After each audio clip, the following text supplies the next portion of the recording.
Vegetables అంటే ఇష్టం లేని వాళ్ళ కోసం ఈ టేస్టీ బ్రెడ్ ఆమ్లెట్ రెసిపీ అండి. వితౌట్ వెజిటేబుల్స్ చాలా సింపుల్గా మనం ఈ బ్రెడ్ ఆమ్లెట్ని తయారు చేసుకుందాం. హాయ్ అండి, welcome back to Surekha recipes.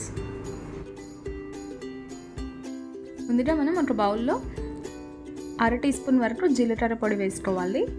అలాగే కొద్దిగా పసుపు, కొంచెం ఉప్పు, రుచికి సరిపడా కారం వేసుకొని ఇందులో కొద్దిగా నీళ్లు వేసుకొని కలుపుకోవాలి.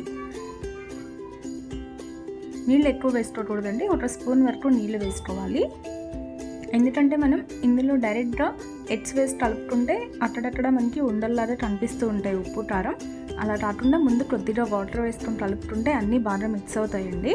ఆ తర్వాత ఇందులో ఒక 3 ఎగ్స్ వేసుకోవాలి.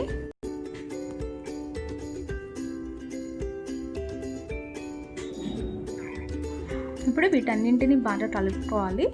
విస్కర్తో కానీ లేదా ఫోర్క్తో కానీ కలుపుకోవచ్చండి.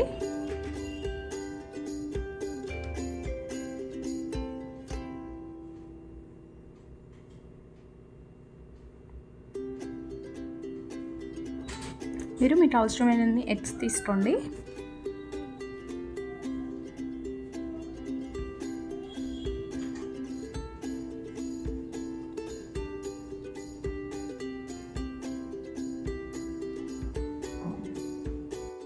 ఒక శాండ్విచ్ బ్రెడ్ని తీసుకొని చిన్న చిన్న పీసెస్గా కట్ చేసుకొని పక్కన ఉంచుకోవాలి. ఒకవేళ శాండ్విచ్ బ్రెడ్ అందుబాటులో లేకపోతే మిల్క్ బ్రెడ్ అయినా తీసుకోవచ్చండి.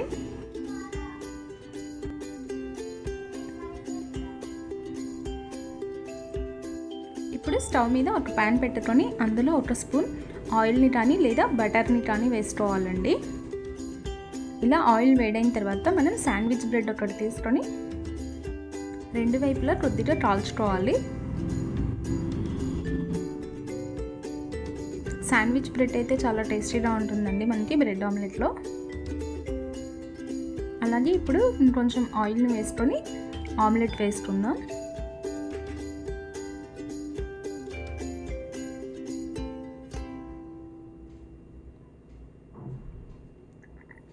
ఈ ఆమ్లెట్ అనేది కొంచెం హాఫ్ బాయిల్ అయిన తర్వాత మనం బ్రెడ్ని పెట్టుకోవాలి. అలాగే చుట్టూ మధ్యలో కూడా ఆయిల్ వేసుకుంటూ కాల్చుకోవాలండి. 90% ఆమ్లెట్ కుక్ అయిన తర్వాత మనం ఆమ్లెట్ని ఫోల్డ్ చేసుకోవాలి.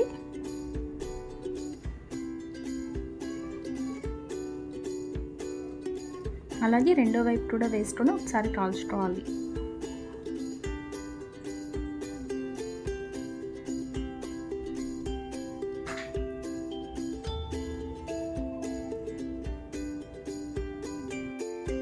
అంతేనండి, చాలా సింపుల్గా బ్రెడ్ ఆమ్లెట్ అనేది రెడీ అయిపోయింది. ఇప్పుడు మనం ఇంకొక స్పూన్ ఆయిల్ వేసుకోవాలి అదే ప్యాన్లో. సేమ్ అలానే మనం ఆమ్లెట్ వేసుకోవాలండి.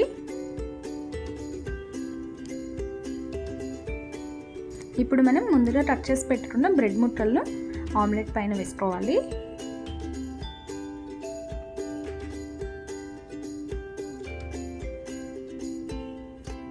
రెగ్యులర్గా తినే ఆమ్లెట్ కంటే ఈ ఆమ్లెట్ చాలా టేస్టీగా ఉందండి. బ్రెడ్ బాగా ఫ్రై అయ్యి చాలా క్రిస్పీగా చాలా బాగుంది.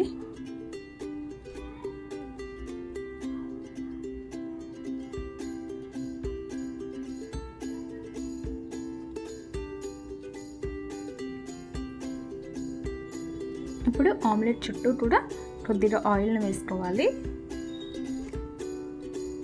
ఇలా ఒక సైడ్ కుక్ అయిన తర్వాత మనం ఆమ్లెట్ని సెకండ్ సైడ్కి తిప్పుకునేటప్పుడు ప్లేట్లోకి వేసుకోవాలండి. ఇప్పుడు కొద్దిగా బటర్ వేసుకుంటే చాలా బాగుంటుంది.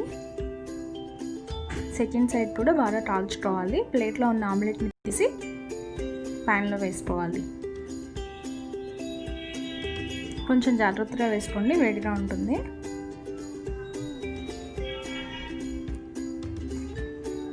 బాగా కాలిన తర్వాత మనం ప్లేట్లో వేసుకోవాలి.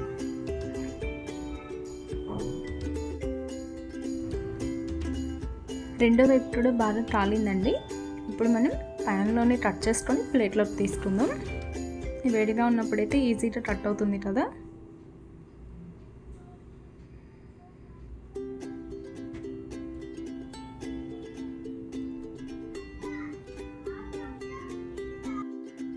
ఇంత ఎంతో టేస్టీ అయిన బ్రెడ్ ఆమ్లెట్ రెసిపీ అనేది రెడీ అయిపోయిందండి. మీకంటే ఈ వీడియో నచ్చినట్లయితే మీరు కూడా ట్రై చేసి ఎలా వచ్చిందో కామెంట్ చేయండి. అలాగే ఈ వీడియోని లైక్ చేయండి. మీ ఫ్రెండ్స్కి, ఫ్యామిలీ మెంబర్స్ అందరికీ ఈ వీడియోని షేర్ చేయండి. ఛానల్ని సబ్స్క్రైబ్ చేయండి. Thank you for watching.